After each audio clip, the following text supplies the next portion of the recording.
Guys, welcome back to another review video. In this review, I'm going to be talking about the movie Haunter. Pretty sure that's how you say it. Anyways, so the movie Haunter is about a little girl who wakes up in her bed, does her normal routine, and then starts to realize that something's off, and then slowly starts to realize that she's stuck in this house. Things kind of go from there. I am going to spoil the movie, so if you didn't see it, you want to see it, cut it off now. If you already did see it, grab a snack. So she ends up finding out that she's dead, right? And then she ends up finding out the person who's responsible for this is this guy who just shows up randomly to her house.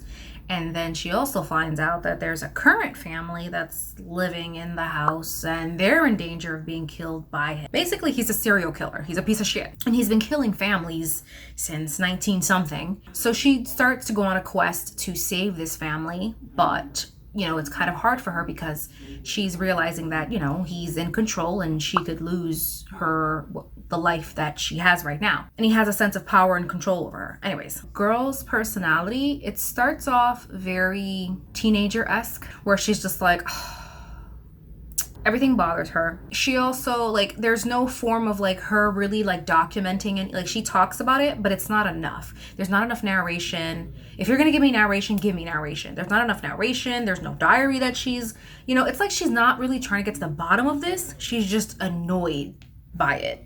And so, but you don't know how long she's been going through this or how long she's been awake. Because it turns out that, she's supposed to be living her mundane life. But apparently at some point in time in the film, we don't see this, but she does awake. But she notices that everybody else, her whole family, is not. And so this causes her to be very irritated. And every randomly now and then, she's just like, you're really gonna act like you don't? This doesn't seem weird to you? And you're sitting there like you just started the film. And she's just like, actively annoyed, but the film doesn't do a good job of telling you why. You know what I mean? How long has she been noticing this? How long has she been trying to talk to her family? How long has she, you know what I mean? It starts you off bad. As the film goes on, it does do a good job of helping to pace you, but it is kind of draggy. It is kind of slow. It does take her a while to figure out things. And for me, she goes from being super, super curious to then just being even after she finds out she's awake and she knows her family's dead, she still seems scared to do anything. And I'm just like, they're dead. I don't know. It was hard for me to kind of let go of that notion because I'm just like, your family's dead. What can he really do? What's the final consequence? They didn't really make it seem like he could do anything other than just take her family away like that. But he could easily bring them back. So my thing, if there's no final cutoff, and you'll never see this person again, I was just like, well, that's the worst he can do. If I just defeat him, they'll come back. I don't know. maybe I'm thinking too much.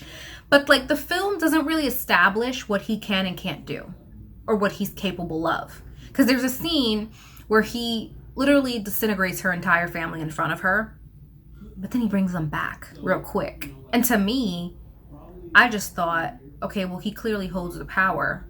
So if I kill him or if I get rid of his soul, my family will come back, right? So I'm just going to let him do whatever he thinks he's going to do. Let him have his whatever power he thinks he has. I'm going to get done what needs to get done. And then I'll figure it out. I'll save my family. The film doesn't really do a good job of establishing that boundaries. What can he can't do? Can he really take her family's soul and she'll never see him again? I don't know. But this inhibits the girl from then trying to reach out and help the girl who needs her help, which I believe her name was Olivia. She starts realizing that there's a current family in the house that is now being terrorized by him because he takes the father's body and starts, slowly but surely prepping the family to kill them. And so she starts to slowly take over this girl's body in an attempt to help her. Why Olivia couldn't fucking do anything herself, I don't know. She just kept begging the girl to help her, which I get it. Okay, you want a spirit to help you, but what did you really want her to help you? What? I hate that Olivia wasn't even trying to do anything. Olivia was just sitting there going, help me, help me, help. But you're not doing anything to help yourself. Get out the fucking house. I wanted to see more of a split thing, a split conjunction where they're both working together to come to a common, like, you know, we're gonna take this guy down. But it wasn't like that. It was more of a help me, Luke Skywalker, you're my only hope. Like, it was kind of like that, where this girl has to just like figure out how to help this poor girl who just doesn't seem to, like, I don't know, she's not helping herself. I don't know if it's that she can't, like I said, the film doesn't do a really good job of fleshing all this out, so you're really not sure why this girl can't really help herself, or why is it that she's unable to help herself. I get that her father's being overtaken, but usually in scary films they always reach that point where they're like, we're leaving this house, it's clearly the house. And at no point in time did this family have this thought or this notion. And from what I understand, he couldn't leave the house either, at least. I mean, it showed him on the lawn. I don't know if he could go any further because he was attached to the house as well. Because I'm assuming he died in the house, right? I think he did. I don't remember. I saw this like 2 weeks ago. You would think I'd remember. Anyways, I saw a lot of movies. I think he dies in the house or whatever. So he's stuck in the house too. So he can't leave the lawn either.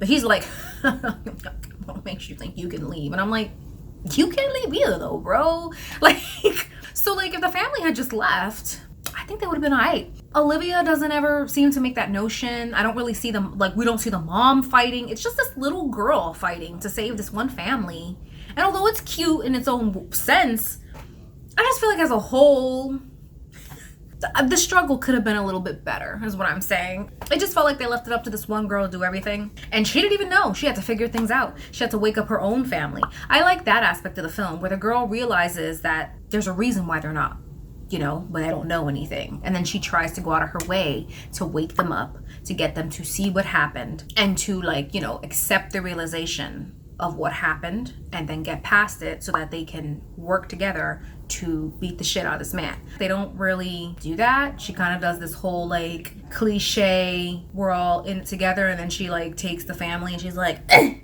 like slams the door. So then like Olivia, she gets knocked out, right? She ends up taking over. She takes up this girl's body like a lot. And she ends up getting knocked out. They end up going in the car, and he's going to kill the family again through carbon monoxide poisoning, or I think that's what it's called, right? In the car, when the car backs up and the air circulates, carbon, whatever. He's going to kill the family the same way.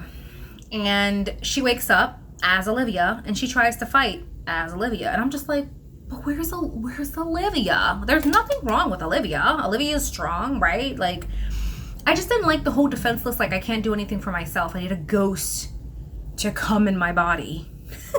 That sounded weird. I need a ghost to take over my body to help me fight. I just feel like she should have been more like, you handle him in the spiritual world, I got him in the real world. Like, let's do this. Like, like some sort of, you know, relationship, like something like a partnership. But there wasn't anything like that. It was just like a help me, like save me. I'm not gonna do nothing. I'm just gonna be here defenseless. I just need you to help me. So yeah, overall, the film, you know, it wasn't bad, but it wasn't like a film that I'm like, you gotta see this film. Like, it was okay if you want to check it out because you want to see like a thriller or like a, I wouldn't really consider it a horror film. It's just like a thriller / mystery. That's it. I wouldn't consider it like horror, like scary or whatever. But overall, it was okay. Wasn't anything to write home about, but it was okay. I'm gonna go ahead and score Hunter a 3 out of 5. Guys, thanks so much for watching this video. I hope you enjoyed it. If you've seen this film before, let me know what your thoughts are in the comments down below, and I'll see you guys on the next one. See ya!